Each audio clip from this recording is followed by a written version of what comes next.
오늘은 열매 맺는 삶 10번째 시간이네요. 벌써 섬김, 일상이 주는 성숙의 기회라는 제목으로 하나님 말씀 나누기를 원합니다. 누구에게나 똑같이 주어진 게 있습니다. 여러 가지가 있겠지만 하루 24시간은 누구에게나 똑같이 주어져 있죠. 사람들은 이 하루라는 시간을 통해서 일과 쉼을 균형 있게 조절하며 의미 있는 삶을 살아가고자 노력합니다. 성경학자들은 이러한 인간의 모습 속에 담겨져 있는 이 일하고 쉬는 DNA는 하나님에게서부터 온 것이라고 이야기해요. 왜냐하면 우리가 성경을 펴서 만나는 하나님은 일하시고 쉬시는 하나님이시기 때문에 그래요. 하나님이 그가 하시던 일을 일곱째 날에 마치시니 그가 하시던 모든 일을 그치고 일곱째 날에 안식하시니라. 물론 여기서 말하는 이 하나님의 안식은요, 하나님이 창조 사역이 너무 고달퍼서 쉼이 필요한 그런 안식을 말하는 것이 아니죠. 하나님은 사실 쉼이 필요하신 분이 아니잖아요. 여기서 하나님이 안식하셨다는 말은 하나님의 창조가 그 어떤 것을 덧붙일 필요가 없는 완전하다는 것을 우리에게 보여주는 거예요. 또한 하나님은 이 완전한 하나님의 창조물을 하나님의 형상대로 빚으신 인간에게 다 맡기시고 이제는 그들 안에서 그들과 더불어 교제하기를 원하신다는 사실입니다. 그러나 이 영원한 안식이 인간의 죄로 인하여 깨어지고 모든 관계가 다 비틀어졌어요. 하나님과 인간 사이뿐만 아니라요, 인간과 인간 사이의 관계도, 인간과 자연 만물의 관계도 다 비틀어졌어요. 성경학자들은 이걸 왜곡되어졌다고 말합니다. 왜곡되어졌어요. 그러므로 자연스럽게 일하는 것도 쉬는 것도 이제 다 비틀어진 거죠. 아무리 열심히 일해도요, 이제는 가시덤불과 엉겅퀴로 인하여 수고의 대가를 거두지 못할 때가 우리 인생 가운데 얼마나 많이 있습니까? 또한 모든 일이 다 존귀한 하나님의 일임에도 불구하고 직업과 신분에 귀천이 생기기 시작했어요. 뿐만 아니죠. 일을 사람들은 자아실현의 통로로 여기다가 그만 그 일 자체에 함몰되어져 그 일이 우상이 되어 일 때문에 인생을 망치는 사람들도 많이 있습니다. 바로 이렇게 모든 것이 깨어진 이 세상 가운데에 예수님이 인간의 옷을 입으시고 들어오신 거예요. 제가 이번 주 말씀을 준비하면서 어려웠던 게 한 가지 있었습니다. 그게 뭐냐면 섬김과 일을 어떻게 연결시켜서 말씀을 풀어내냐는 거예요. 섬김과 일. 왜냐하면 사람들이 보통 일하면 무슨 돈벌이나 생계를 위한 어떤 특별한 행위로 국한하여 생각하기가 쉽고요. 섬김 그러면 남들보다 조금 여유가 있어서 어떤 것을 봉사하거나 남을 돕는 차원으로 생각하기가 쉽기 때문이에요. 그래서 이걸 어떻게 이 섬김과 일을 연결해서 오늘 이 말씀을 풀어나갈까? 오늘 새벽까지 이게 너무 골몰이었어요. 한자도 설교가 준비가 안 되는 거예요. 새벽이 돼도. 그래서 방법이 없잖아요. 아내는 감기 때문에 먼저 자고. 그래서 제가 제 1층에서 좀 약간 차갑거든요, 1층이. 잠바 2개를 뒤집어 쓰고 아주 기도하면 생각이 날까 싶어서 불 꺼놓고 잠바를 뒤집어 쓰고 계속 있었어요. 근데 새벽 2시쯤인가요? 자고 있는 줄 알았던 우리 아내가 불을 딱 켜는 거예요. 그러면서 저를 참 안타깝게 보더라고요. 이렇게 들려요. 아이고 이 사람아, 이러려면 올라와서 따뜻한 데서 주무시지 이러면서 그 보일러를 한참 올려놓고 올라가더라고요. 근데 바로 그 찰나였어요. 그 찰나에요, 일과 섬김이 어떻게 연결되는지가 제 마음속에 착 하고 떠오른 거예요. 두 가지 본문을 한번 같이 한번 읽어보겠습니다. 예수께서 저희에게 이르시니 내 아버지께서 이제까지 일하시니 나도 일한다 하시매 인자가 온 것은 섬김을 받으려 함이 아니라 도리어 섬기려 하고 자기 목숨을 많은 사람의 대속물로 주려 함이니라. 여러 본문 가운데 생각했던 이 두 본문이요, 정확하게 연결되더라고요. 일과 섬김이 연결됐어요. 유대인의 명절에 예수님이 예루살렘에 올라가셨어요. 38년 된 병자를 치유해 주셨어요. 바로 베데스다 연못에 누워있는 그 38년 된 병자예요. 근데 공교롭게 그날이 안식일이었어요. 더군다나 이 유대 청년, 이 예수가 하는 이 행동을, 이 가르침을 못마땅해 하는 바리새인과 서기관들이 책을 잡았죠. 그래서 예수님을 핍박하기 시작했어요. 그때 예수님이 하신 말씀이 요한복음 5장 17절입니다. 내 아버지께서 이제까지 일하시니 나도 일한다. 창세기 2장에 안식하셨던 하나님은 도대체 무슨 일을 지금까지 해오고 계신 거예요? 이 땅에 인간의 몸을 입으시고 오신 예수님은 그 아버지를 따라 어떤 일을 하고 계신 거예요? 우리가 너무 잘 아는 바로 그 일을 하신 거예요. 하나님으로부터 멀리 떨어져 있는, 하나님을 잊고 살아가는 바로 그들에게 하나님 안에서 진정한 안식을 다시 누릴 수 있도록 그 하나님과 깨어진 관계를 회복하는 바로 그 일을 위하여 하나님도 쉬지 않고 일하고 계셨고 예수님도 쉬지 않고 일하고 계신 거예요. 그래서 요한복음 6장에서 하나님의 일이 보내신 자를 믿는 것이 하나님의 일이니라. 바로 그 일을 하고 계셨던 거예요. 그래서 예수님은요, 병든 자들을 치유하시고요, 귀신 들린 자의 귀신들을 쫓아내시고요, 말씀을 제대로 깨닫지 못하고 받들지 못하는 그 바리새인과 서기관들에게 냉혹한 일가를 외치시고요, 종교 지도자들의 부패에 분노하시며 또한 소외되고 버림받은 자들에게는 친히 찾아가셔서 친구가 되어 가르쳐 주셨어요. 그 일을 하시고 계셨던 거예요. 즉 잃어버린 한 영혼들을 진정으로 구원의 길로 섬겨주고 계신 거예요. 그게 바로 마태복음 20장의 말씀이에요. 예수님이 자기가 해왔던 그 사역을 어떻게 정의하냐면 이렇게 정의한 거예요. 내가 온 것은 이 세상의 그 누구들로부터 섬김을 받으려 함이 아니라 너희들을 섬기려 하고 나의 목숨을 대속물로 삼아 너희들을 구원하기 위함이라. 여러분, 마태복음 20장은요 예수님이 사역 초기에 하신 말씀이 아니에요. 저건 언제 하셨냐면요, 예수님이 마지막 십자가를 지시기 위하여 예루살렘에 입성하시는 바로 그 찰나에 던지신 말씀이에요. 그럼 뭐예요?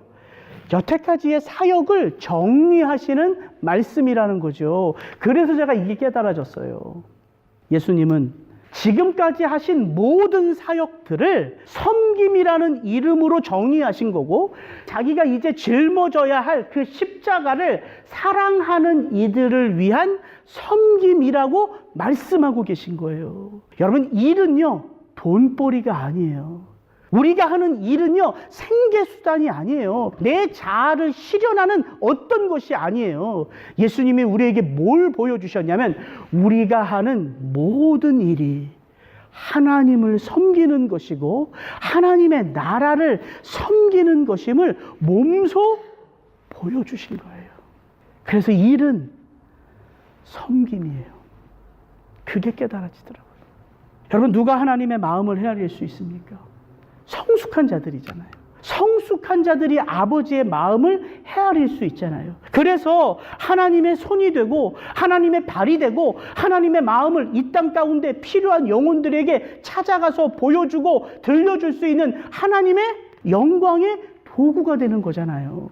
여러분, 그게 성숙하다는 의미예요. 그런 의미에서 성숙은요 곧 우리가 하나님의 방식대로 일하는 자들로 빚어져 가는 거예요.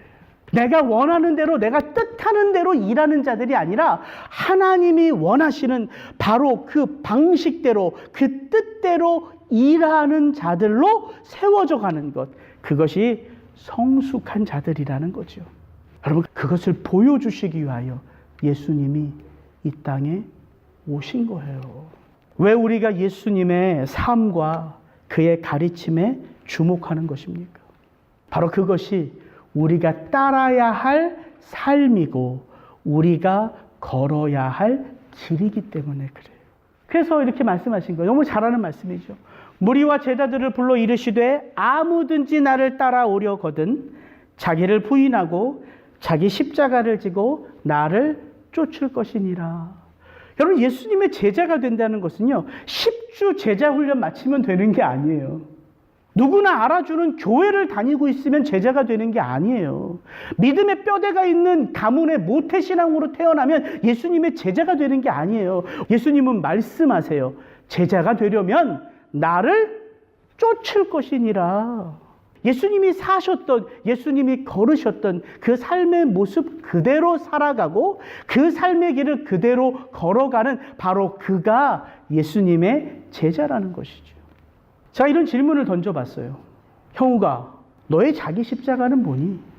너는 매일매일의 삶 가운데 도대체 무엇을 부인하며 예수님을 쫓고 있니? 아내에게도 던져봤어요. 슬며시, 여보, 당신의 자기 십자가는 뭐야? 유, 그러더라, 유. 왜 나야? 왜? 유, 그러더라. 깜짝 놀랐어요. 장난하지 말고요. 이러고 넘어갔는데, 자기 십자가가 뭐냐고 물어보면, 도대체 요즘 삶에서 도대체 무엇을 부인하며 사십니까? 라고 물어보면 우리가 생각이 좀 많아지잖아요. 근데 이렇게 질문을 제가 던져볼게요. 예수님은 어떻게 자기를 부인하시고 당신의 십자가를 지셨습니까? 라고 제가 물어본다면 성도님들에게 너무 쉽죠. 너무 쉬워요. 그건 고민할 필요가 없어요. 지금 당장 믿음을 시작한 분들이 아니라면 쉽게 대답할 수 있어요. 예수님은 자기 뜻대로 살지 않으셨죠. 이 땅에 오셔서 아버지의 뜻대로 사셨어요. 그래서 요한복음에 말하죠. 나의 먹을 양식은 너희들 갖다 주는 이런 게 아니야. 하나님의 뜻을 행하고 그 뜻을 온전하게 이루는 게 나의 양식이야. 이렇게까지 주님 말씀하셨어요. 예수님 십자가 당신을 위하여 지셨습니까? 아니잖아요. 저와 여러분들을 위하여 지셨잖아요. 예수님 하나님으로 이 땅에 오셨어요. 그래서 그분은 완전한 인간이자 하나님이세요. 그래서 바울이 빌립보서에서 이렇게 얘기하잖아요. 그는 본체 하나님이시나 하나님과 같이 동등됨을 여기지 않고 인간의 몸을 입어 인간의 형체로 이 땅에 오셔서 낮아지고 복종하시고 결국에는 십자가에서 죽으셨다라고 이야기해요. 어렵지 않아요. 분명해요. 그런데 왜? 우리가 따라야 하고 우리가 본받아야 할 그 예수님의 삶과 그의 길은 우리가 너무나 분명하게 알고 있고 너무나 분명하게 대답할 수 있는데 왜 우리의 삶 속에서 도대체 나의 십자가는 뭘까? 매일매일의 삶 속에서 나는 도대체 무엇을 부인하며 살아가야지만 그분의 제자일까라는 질문에는 우리가 당혹스러워할까요? 그래서 성숙이 필요한 거예요. 그래서 여러분, 예수를 따르는 삶은요, 머리에 새기는 게 아니에요. 마음에 새기는 게 아니에요. 예수님을 쫓는 제자의 삶은요, 입으로 줄줄줄줄 외는 게 아니에요. 그것은 삶이기 때문에 그래요. 그래서 우리가 자라가야 해요. 그래서 우리가 성숙해져야 돼요. 그래서 우리가 예수님의 삶을 보면서 오늘 우리의 그 매일매일의 일상 속에서 우리가 하는 일이 어떻게 예수님 안에서 하나님을 섬기고 세상을 섬기며 우리와 함께하는 이웃을 섬기는 섬김이 되는지 그걸 한번 우리가 제대로 한번 살펴볼 때에 우리의 삶을 섬김으로 돌아볼 수 있다는 것이죠. 그래서 그것을 좀 오늘 우리 성도님들과 나누기를 원합니다. 여러분, 바로 여러분이 하는 이 일이 소명이에요, 소명. 다른 것이 소명이 아니라 지금 내가 하고 있는 모든 것이 소명이에요. 왜냐하면 하나님의 영광은요, 그 일 가운데 충성하는 바로 그 사람을 통하여 드러나기 때문이에요. 바울이 이것을 이렇게 말합니다. 그런즉 너희가 먹든지 마시든지 무엇을 하든지 다 무엇의 영광? 하나님의 영광을 위하여 하라고 말해요. 때때로 우리가 하루하루 일상을 살다 보면요, 남이 하는 일이 더 커 보일 때가 있죠. 남이 하는 바로 그 일이 더 좋아 보일 때가 있어요. 또 내가 하고 있는 일이 시시하게 느껴질 때도 있어요. 그러나 하나님의 역사는요, 언제나 내가 붙들고 서 있는 바로 그 일을 통해서 드러난다는 거예요. 다른 사람들의 일을 통해서 내가 할 수 있는 하나님의 영광이 선포되지 않아요. 내가 충성스럽게 하고 있는 바로 그 일을 통해서만이 하나님은 나를 통하여 영광을 받으세요. 너무 잘 아는 내용이에요. 거대한 페르시아 제국에 에스더가 왕후가 됐어요.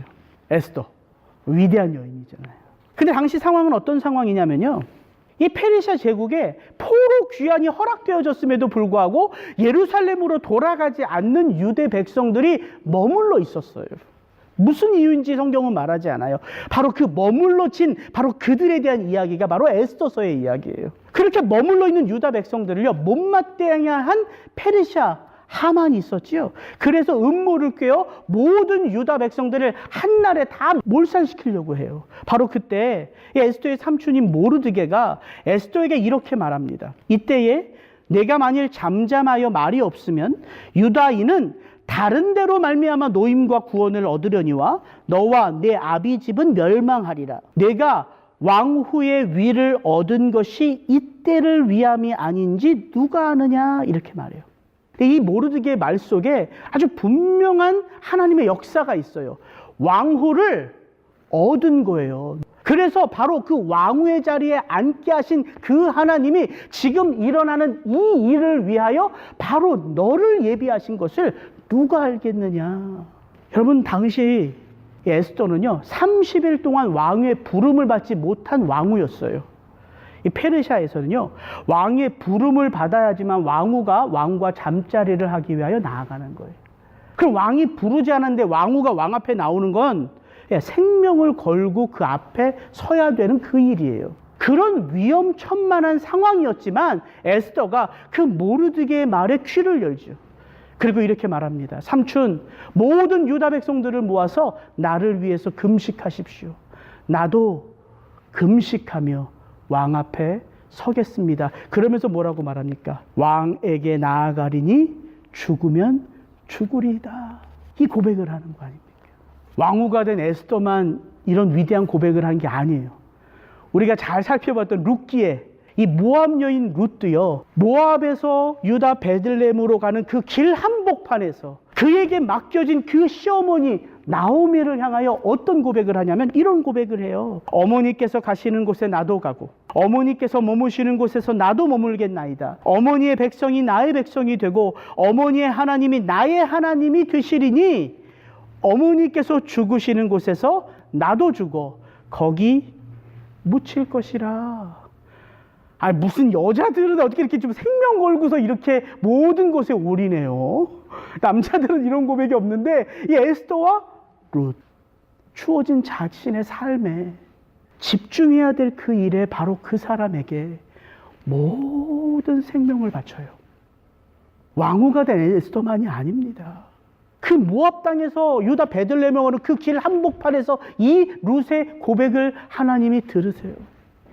다윗을 하나님이 언제 눈여겨서 보시고 이스라엘의 왕으로 삼으셨을까요? 다윗이 골리앗을 쳐서 죽일 때? 아니면 다윗이 하프를 기가 막히게 켜서 귀신을 쫓아낼 때? 아니면 다윗이 여호와의 율법을 낭독할 때? 아니에요. 시편에 보면 이렇게 나와 있어요. 또 그의 종 다윗을 택하시되 양의 우리에서 취하시며. 언제 하나님이 다윗을 눈여겨봤다는 거예요? 그 보잘것없는 아버지의 양무리를 칠 때라는 거예요. 이게 하나님의 역사예요. 우리는 거룩한 것과 속된 것을 구별해요. 목사가 단위에서 설교하는 건 거룩한 것이고요. 목사가 설거지하는 건 속된 거예요? 아니에요. 수요일날 제가 말씀드렸잖아요. 귀한 은혜를 체험했다고. 설거지를 하는 그 찰나에 제가 귀한 은혜를 체험했어요. 내가 얼마나 부족하고 모자란 놈인지 하나님이 깨닫게 하셔서요. 제가 설거지를 멈추고 1층에 내려가서 그 깨달음을 적고 페이스북에 올렸어요. 잊어버리지 말자. 이게 하나님이에요. 히브리어에 보면 섬기다라는 단어가요. 여러 단어가 있지만 제일 많이 쓰는 단어가 아바드라는 단어예요. 히브리어로 아바드. 그거는 섬기다, 일하다, 노동하다라는 뜻이에요. 근데 이 단어가 참 재밌는 게 이 단어의 뜻 가운데 섬기다, 노동하다, 일하다만 있는 게 아니라 우리가 오히려 더 많이 알고 있는 뜻이 있어요. 그게 뭐냐면 예배하다라는 단어예요. 아바드. 여러분 잘 생각해 보세요. 이스라엘 백성들이 애굽에서 430년 동안 종살이 했어요. 누구를 섬겼을까요? 애굽의 왕과 애굽의 백성들을 섬겼어요. 그때 어떤 단어를 쓰냐면 아바드, 이 단어를 써요. 그들이 애굽 왕과 애굽 백성들의 종살이를 하며 그들을 섬겼어요. 하나님이 모세를 통하여 이스라엘 백성들을 출애굽시킬 때 모세에게 애굽 왕에 가서 이렇게 전하라고 하세요. 이 백성은 내 백성이니 이들로 하여금 나를 섬기게 하라. 그 섬기다라는 단어가 똑같은 단어를 써요. 아바드. 무엇을 의미할까요? 하나님이 우리를 구원하시는 것은요, 우리에게 다른 특별한 일을 맡기시는 게 아니라 우리가 누구를 위하여 살아가는지 우리의 믿음의 대상을 바꿔주시는 거예요. 애굽 왕이 아니에요. 사탄 마귀가 아니에요. 나 자신의 자아 실현을 하기 위하여 우리를 거듭나게 하신 게 아니라 우리의 믿음의 대상, 우리의 수고의 대상, 우리의 모든 일의 대상이 누구라는 거예요? 하나님이라는 거예요. 그래서 우리의 일이 하나님을 섬기는 섬김이 되는 거예요. 아바디. 두 번째, 지금 하는 일을요, 기쁨과 감사로 하셔야 돼요. 그때 그 일이 섬김이 되는 거예요. 왜냐하면 여러분의 섬김을 무엇보다 먼저 받으시는 하나님이 기뻐하시기 때문이에요. 그래서 우리의 일이 섬김이 되는 거예요.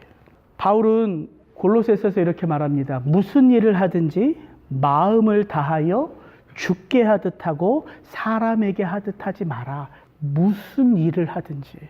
간혹 보면요, 우리가 중요한 일에는 마음을 쏟고요, 중요하지 않는 일은요, 대충대충 처리하는 것처럼 보여져요. 세상의 사람들은 그럴 수 있지만 우리 그리스도인들에게 주어진 일상의 모든 일들은요, 대충대충 때우는 게 아니라는 거예요. 그냥 해치워버리는 게 아니에요. 그것은 내 온 마음을 쏟아서 섬기는 거예요. 누가 봐줘서가 아니에요. 누가 인정해서가 아니에요. 그 일을 통해서 내가 하나님 앞에 서는 것이기 때문입니다. 그래서 우리가 사람들이 봐주지 않는 곳에서도 우리가 하는 그 일을 통하여 우리의 영성은 다듬어지고 자라갈 수 있는 거예요. 그게 일의 영성이에요. 나의 존재됨이 하나님 앞에 드러나기 때문이에요. 여러분, 성경을 보는 건 귀한 일이고요, 빨래를 돌리는 건 사소한 일이에요? 그런 게 아니라는 거예요. 왜? 성경을 보는 것도 하나님 앞에서, 빨래를 돌리는 것도 하나님 앞에서. 제가 어저께 우리 아내가 너무 고마워서요, 제가 새벽에 빨래를 돌리고 그 빨래를 다 개고 다 정리해 놓고 그리고 잠시 한 시간 눈을 붙였어요. 너무 기뻤어요. 저 사람이 고마우니까 절로 신나 하는 게. 그럼 잘 생각해 보세요. 내가 하는 이 일 때문에 아내가 편하고, 내가 하는 이 일 때문에 자녀들이 편하고, 내가 하는 어떤 일 때문에 성도님들이 편하다. 그거 유익한 일이잖아요. 그거 귀한 일이잖아요. 그러나 성도가 하는 섬김이 그렇게 나와 함께하는 자들에게만 유익이라면 세상에 섬기는 것과 뭐가 달라요? 똑같아요. 제가 믿음이 없어도요, 제가 아내를 위해서 그렇게 섬기고, 제가 친구를 위해서 그렇게 섬기고, 제가 자녀들을 위하여 그렇게 섬길 때 그들에게 다 유익이 된다고요. 그러면 성도의 섬김이 세상 사람들의 섬김과 무엇이 다르냐는 거죠. 아내와 우리의 자녀들과 성도님들이 기뻐하기 전에 기뻐하시는 분이 있기 때문이에요. 그것이 성도의 삶과 세상에 속한 자들의 삶과 다른 거예요. 그게 먼저예요. 지난 수요일 날 빌립보서를 이제 마무리했어요. 빌립보서를 마무리하면서 바울이 고백한 그 마지막 대목이요, 저는 마음에 깊이 인사이트가 주어졌어요.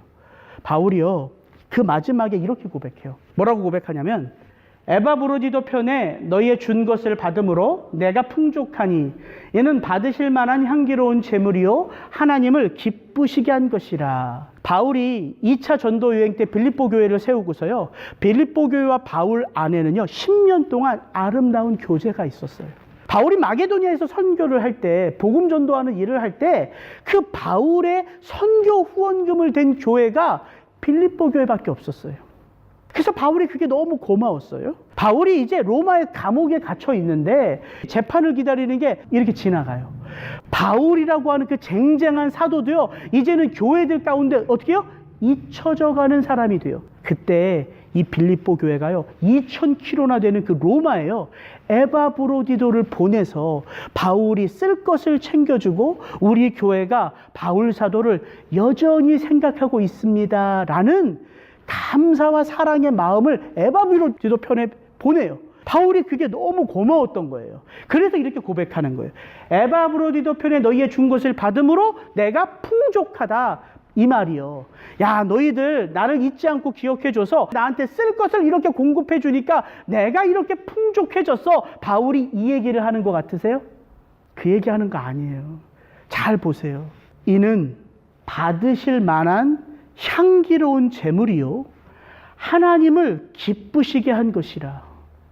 누가 먼저 받았다는 거예요? 빌립보 교회를 통해서 바울에게 도운 그 헌금, 빌립보 교회를 통해서 바울에게 보내준 그 사랑을 바울이 먼저 받았다는 거예요? 아니면 하나님이 먼저 받으셨다는 거예요? 하나님이 먼저 받으셨다는 거예요. 그래서 그게 향기로운 재물이 되는 거예요. 하나님이 그 재물을 받으시고 하나님이 그것을 기뻐하셔서 그 하나님의 눈에 보이는 나같이 연약한 바울에게 하나님이 그들의 사랑을 전해줬다, 이렇게 얘기하는 거예요. 그게 성도의 섬김과 세상 사람들의 섬김이 다른 거예요. 우리의 섬김은 사랑하는 우리 성도님들을 바라보며 섬기지만 그 섬김은 먼저는 누구의 마음을 감동시켜요? 아버지 하나님의 마음을 기쁘시게 한다고요. 그래서 그 기쁨이 그 섬김 위에 나타나는 거예요. 오늘 우리는 원고에 없는 적이지만 우리 임주홍 집사님, 임경화 집사님의 우리 성도님들을 섬겨주시는 그 섬김을 우리가 대접받아요. 두 분이요, 우리가 좋아서 섬기는 것 있을 수 있겠죠. 그러나 두 분의 섬김을 통해서 먼저는 누가 받아요? 하나님이 받으세요. 그래서 하나님이 받으시기 때문에 그 자리에 하나님의 마음이 그대로 다가오니까, 슈림프가 맛있어서 우리가 기쁜 것도 있지만 하나님의 마음이 두 분의 섬김의 모습을 통하여 우리 가운데 나타나기 때문에 그 자리가 세상에 좋은 음식을 먹는 자리와는 구별된 자리가 되는 거예요. 그게 성찬의 자리예요. 그래서 바울이 뭐라고 고백하는지 보십시오. 나의 하나님이 그리스도 예수 안에서 영광 가운데 그 풍성한 대로 너희 모든 쓸 것을 채우시리라. 하나님 곧 우리 아버지께 세세무궁토록 영광을 돌릴지어다. 너희들 나한테 그렇게 많이 섬겼지만 야, 내 아버지가 다 갚아주셔. 그렇게 갚아주시니까 내 아버지가 이제 누구 아버지가 됐어요? 우리 모두의 아버지가 됐어요. 이게 예수님의 섬김이에요. 이게 교회가 자라가는 거예요. 한 영혼 한 영혼을 섬기지만 그 섬김이 그리스도 예수 안에서 하나님의 손길 가운데 네트워크가 되는 거예요. 그래서 나의 넉넉함이, 풍성함이 우리 권사님의 연약함을 채우고 우리 권사님의 풍요로움이 목회자의 연약함을 덮어주는 거예요. 그래서 우리 둘이 주고받는 거지만 하나님 안에서 그 일이 일어나는 거기 때문에 우리는 우리의 아버지의 사랑을 체험하게 되는 거지. 그래서 그 섬김이 하나님을 섬기는 것이고 이웃을 섬기는 게 되는 거예요. 마지막으로 용어같이 한번 따라 한번 읽어보겠습니다. 성숙한 자만 섬기는 것이 아닙니다. 오히려 우리는 섬김을 통하여 성숙으로 자라가는 것입니다. 오늘 제가 인용했던 말씀들이요, 골로새서 말씀, 빌립보서 말씀, 이제 이 마지막은 에베소서 말씀이에요. 가만히 생각해 보니까 골로새서, 빌립보서, 에베소서, 바울이 어디에서 쓴 서신서들이에요? 로마의 감옥이에요. 바울이요, 열정의 사도잖아요. 바울이 복음을 전하면서요, 그 바삐 움직이는 바울이요, 돗자리 펴놓고요, 서신서 쓸 기회가 어디 있겠어요. 어느 교회에서 문제가 있다 그러면 바울이 돗자리 탁 펴놓고서 붓 딱 들고 파피루스에 너희들을 사랑하는 이렇게 쓰겠어요? 바울 성격에는요, 옷 걷어붙이고 그곳으로 달려갔을 거라고요. 그런데 바울이 로마의 감옥에 갇히니까, 그게 갇히니까 그의 마음속에 걱정되는 교회 하나하나를 향하여 바울이 편지를 쓰기 시작해요. 제가 그것을 생각하니까 와, 우리의 삶에서 그 어떤 일이 일어나도 하나님 안에서 할 일이 있구나. 하나님 안에서 해야 될 일들이 있음을 알게 되더라고요. 바울은 풀려나도 복음을 전했지만 갇혀 있어도 하나님의 영광을 위하여 복음의 편지를 써요. 그래서 우리가 자족할 수 있어요. 힘들면 힘들 때 하나님이 보게 하시는 게 있고 깨닫게 하시는 게 있고 하게 하시는 게 있어요.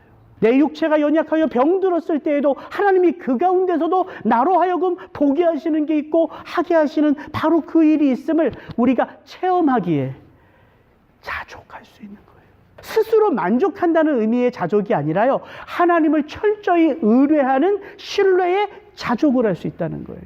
바울이 에베소 4장을 이렇게 시작합니다. 그러므로 주 안에서 갇힌 내가 너희를 권하노니, 갇혀있는 내가 너희를 권하노니 너희가 부르심을 입은 부름에 합당하게 생활하라 말해요.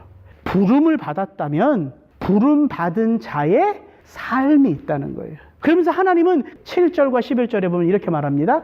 우리 각 사람에게 그리스도의 선물의 분량대로 은혜를 주셨나니 그가 혹은 사도로 혹은 선지자로 혹은 복음 전하는 자로 혹은 목사와 교사로 주셨으니, 부름 받은 자의 삶 속에 부름 받은 자의 삶을 살아가기 위하여 하나님이 은혜의 선물을 주셨대요. 그리고 섬겨야 할 자리를 주셨대요. 이게 기가 막힌 거예요. 그러면서 이렇게 사정을 정리하죠. 이는 성도를 온전케 하며 봉사의 일을 하게 하며 그리스도의 몸을 세우려 하심이라. 오직 사랑 안에서 참된 것을 하여 범사에 그에게까지 자랄지라. 그는 머리니 곧 그리스도라. 성숙한 자가 섬겨야죠. 그러나 성숙한 자만 섬기는 게 아니라 하나님이 우리에게 섬길 수 있는 능력을 주셨기에 우리는 섬김의 자리에서 하나님의 것으로 자라간다는 거예요. 여러분, 저 뒤에 한번 돌아보세요. 저 뒤에 2층 한번 보세요. 저 2층에 케빈강 형제님이 저 앉아 계세요. 어제 저한테 그러시더라고요. 목사님, 제가 사모님 대신해서 파워포인트를 하겠다고. 다은이 주은이 사모님이 좀 섬겨서 제대로 배우면서 자라갈 수 있도록 우리 케빈 형제님이 헌신하신 거예요. 해보지는 않았지만 그 필요가 내 눈에 보이니까 그 필요의 자리에 서는 거죠. 최훈 권사님이 무슨 주파나를 잘 치셔가지고 회개하시는 거 아니잖아요. 결국 교회의 필요를 위한 섬김이에요, 섬김. 제가 말씀을 준비하면서 제가 기대가 생기더라고요. 우리의 일이 하나님을 섬기고 이웃을 섬기고 세상을 섬겨서 하나님의 나라를 확장하는데 우리의 일이 쓰임받는데 왜 우리가 주저앉아 있을까? 다 일어나야지. 그래서 우리 교회는요, 앞으로 할 일들이 늘어나는 거예요. 교육부가 생기면 교사가 필요하겠죠. 이제 선교사님을 후원하면 선교사님을 후원하기 위하여 또 필요한 게 생기겠죠. 여러 부서들이 생기기 시작하면 그 부서들을 움직이기 위하여 부원들이 생겨야 되겠죠. 이제는 우리 교회가 시작되는 교회이기 때문에 앞으로 생길 것들을 생각하니까 제가 기대가 되는 거예요. 하나님의 마음으로 섬기는 이 모든 것들이 하나님 나라를 위하여 쓰임받기 때문에 기대가 생기는 거예요. 저는 이 기대가 목사 혼자 막 넘쳐가지고 막 혼자 바삐 뜨는 게 아니라 저와 여러분이 발 맞추어서 함께 걷기를 소망합니다. 말씀을 정리할게요. 여러분, 성숙은 다른 것이 아닙니다. 주님의 모습을 하나 둘씩 내 삶에 채워가는 거예요. 왜 힘들지 않겠습니까? 우리 주님도 고난 가운데 눈물로 그 일을 감당하셨는데 왜 힘들지 않겠어요? 하물며 우리같이 연약한 인간들에게 어렵겠지요. 그러나 성경은 우리에게 말합니다. 우리에게 은혜를 주신 것은 다만 그를 믿을 뿐 아니라 그를 위할 고난도 받게 하려 하심이라 바울이 이야기해요. 왜냐하면 그 고난을 통해서요, 그분에게로 우리가 깊이 뿌리 내려가기 때문이에요. 고난이 우리에게 그분에게로 깊이 뿌리 내리게 해요. 복음은 우리에게 말로 전해져 오지 않았습니다. 복음은 지식으로만 우리의 삶을 채우는 게 아니에요. 그것은 삶이에요. 그래서 예수 그리스도가 핑계대지 못하도록 복음 안에서 사는 삶이 무엇인지를 당신의 십자가로 우리에게 보여주신 거예요. 바울은 이것을 너무나 분명하게 알았어요. 그래서 바울이 데살로니가 전서에서 데살로니가 교회에게 이렇게 말합니다. 이는 우리 복음이 말로만 너희에게 이른 것이 아니라 오직 능력과 성령과 큰 확신으로 된 것이니 또 너희는 많은 환난 가운데서 성령의 기쁨으로 도를 받아 우리와 주를 본받은 자가 되었으니. 어디 복음이 말로 전해졌다고 말해요. 복음은 삶으로 전해지는 거예요. 그래서 그 삶이 나를 뜨겁게 함으로 그 삶의 자리에 하나님을 섬기는, 세상을 섬기는 그 자리에 내가 가서 섰을 때에 나는 안 돼요. 나로서는 안 돼요. 그러나 돼요. 왜 돼요? 성령이 큰 확신으로 우리 가운데 기쁨과 권능으로 살게 하기 때문에. 그래서 그 성령이 내게도 역사할 것을 믿고 그 삶의 자리에, 그 섬김의 자리에 믿음으로 서는 거예요. 저는 저와 여러분이 그렇게 우리의 섬김을 통하여 영광을 받으시는 하나님 앞에, 그리고 이 세상 가운데 담대하게 서시기를 주의 이름으로 축복합니다.